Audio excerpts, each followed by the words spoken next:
Hai semua, apa kabar? Pastinya baik kan? Jumpa lagi di channel kita Jendela Film.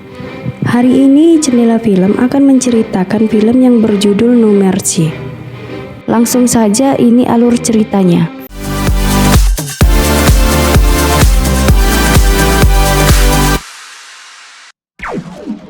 Di awal film kita dilihatkan dua wanita yang sedang berpelukan. Mereka hanya tinggal berdua. Adiknya bernama Yoonhee dan kakaknya bernama Eoni. Ketika mereka sedang makan malam, kakaknya memberikan adiknya sebuah pita. Selesai makan, mereka merencanakan untuk pergi ke makam ibu dan ayahnya akhir pekan nanti. Yoonhee mengatakan kepada kakaknya kalau dia tidak suka sekolah, namun kakaknya menasehati adiknya agar tetap ke sekolah besok. Besok paginya Eoni melihat ada sebuah kotak dan baju. Ternyata adiknya memberikan dia hadiah sepatu dan gaun berwarna merah. Di surat itu tertulis kalau adiknya sangat menyayangi dirinya dan tidak mau berjauhan dengannya lagi. Waktu pulang ke sekolah, Yoonhee pun tiba. Namun beberapa temannya yang suka sekali ngebulinya mengajaknya pergi ke tempat sesuatu. Teman Yoonhee yang kasihan melihatnya pun dilempar dengan tas karena mereka tidak menyukainya. Yoonhee diajak mereka ke tempat karaoke. Setelah itu diajak ke rumah temannya. Di rumah itu mereka terlihat seperti merencanakan sesuatu. Kakaknya terus menelpon Yoonhee, namun tidak ada jawaban. Kakak Yoonhee menunggu di mana biasa bis adiknya datang. Namun semakin larut malam, dia belum pulang juga. Ternyata teman Yoonhee menjualnya dengan beberapa pria. Setelah sudah ada om-om yang akan meminta dilayani dengan Yoonhee, mereka mendobrak pintu terus memukuli pria tadi, seolah-olah mereka menjadi pahlawan yang menolong Yoonhee. Ternyata itu rencana teman-temannya. Setelah ada seseorang yang sudah masuk dalam jebakan mereka, mereka akan berpura-pura sebagai penolong temannya dan meminta bayaran agar mereka tidak melaporkan om-om tersebut ke polisi karena sudah memperkosa anak di bawah umur. Teman-teman Yoonhee terus melakukan seperti itu. Kakaknya terlihat semakin cemas dan mencari adiknya ke sana ke sini, tetapi juga tidak menemukan adiknya. Keesokan harinya kakaknya datang ke sekolah. Kepala sekolah mengatakan kalau kakaknya salah memasukkan adiknya ke sekolah umum karena adiknya memiliki gangguan mental. Namun kepala sekolah sepertinya tidak memperdulikan laporan kakaknya Yoonhee. Ketika kakaknya akan pergi, temannya memberitahu kalau adiknya yang sering dibully oleh teman-temannya. Setelah itu menunjukkan video adiknya. Kakaknya yang melihat video itu sangat marah. Eoni menunggu beberapa teman adiknya yang kemarin. Setelah teman-temannya keluar dari toilet, kakaknya langsung menanyakan keberadaan adiknya. Anak-anak itu menjawab dengan tidak sopan dan bertingkah laku seperti tidak mengetahui apa-apa. Sehingga membuat kakaknya Yoonhee menarik rambut dan langsung menampar dan menghajar mereka. Bukan itu saja, teman prianya juga habis dihajar kakaknya dan memberi kartu nama yang terakhir kali memakai jasa adiknya. Sampai di mana om-om yang memakai jasa Yoonhee adalah seorang preman. Ketiga temannya bukan mendapat uang, malah mereka habis dihajar oleh preman itu. Mereka bertiga ketakutan, sehingga mereka menandatangani kertas yang berisi penjualan Yoonhee. Setelah itu kakaknya pergi dan langsung melaporkan kehilangan adiknya. Namun, polisi tidak mempercayai begitu saja dan berkata akan menyelidiki laporannya dahulu. Ternyata preman itu menjual Yoonhee ke tempat prostitusi. Yoonhee terlihat menangis dan meminta pulang, namun dirinya ditampar. Setelah itu kakaknya mendatangi alamat yang ada di kartu nama itu. Pria itu dihajar dan dia berkata tidak tahu apa-apa. Kakaknya pergi mengambil kunci mobil dan alat setrum milik pria itu.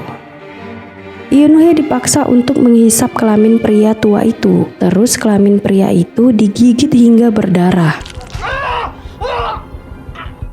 Pria itu langsung menelpon kembali preman tersebut dan akan memulangkannya. Preman itu marah dan merasa dipermainkan. Eoni mencari-cari plat mobil yang diberitahu tadi. Dia menemukan plat mobil itu dan menunggu sampai orangnya datang.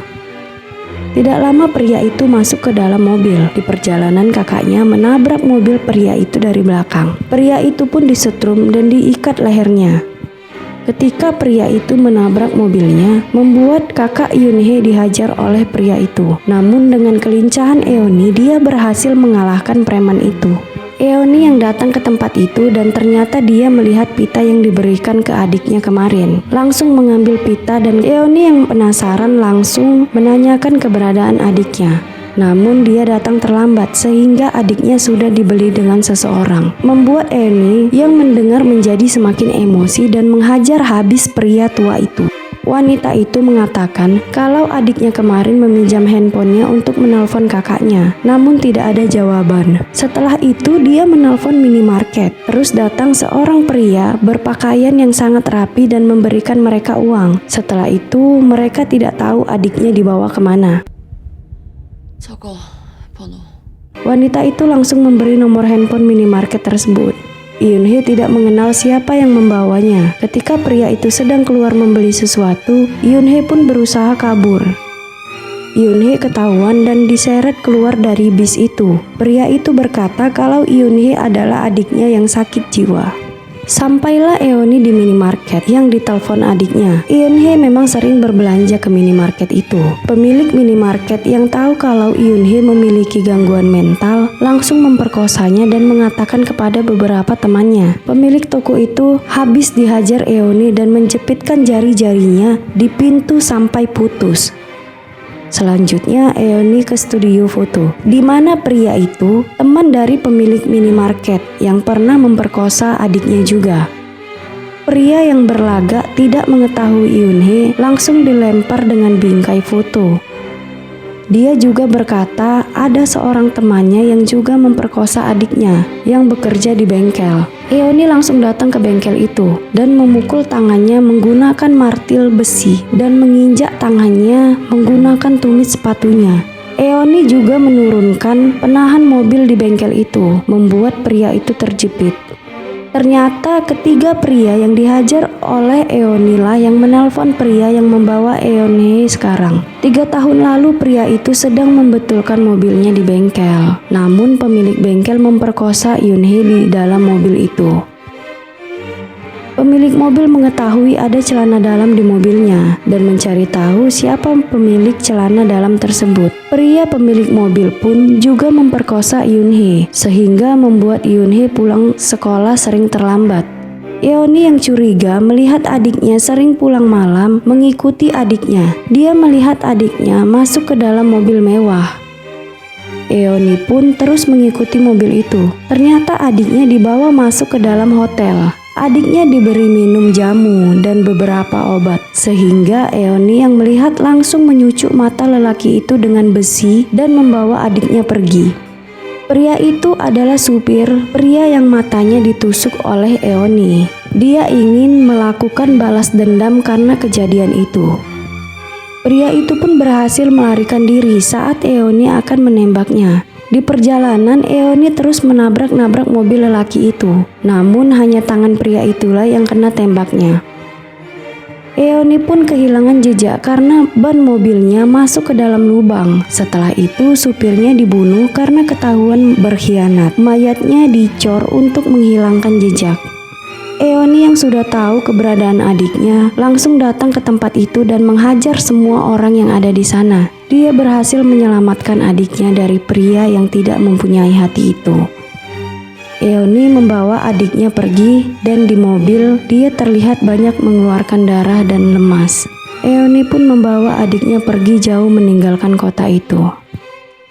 Inilah akhir cerita No Mercy. Seorang kakak yang selalu melindungi adiknya dari manusia-manusia yang tidak memiliki hati. Sekian dan terima kasih.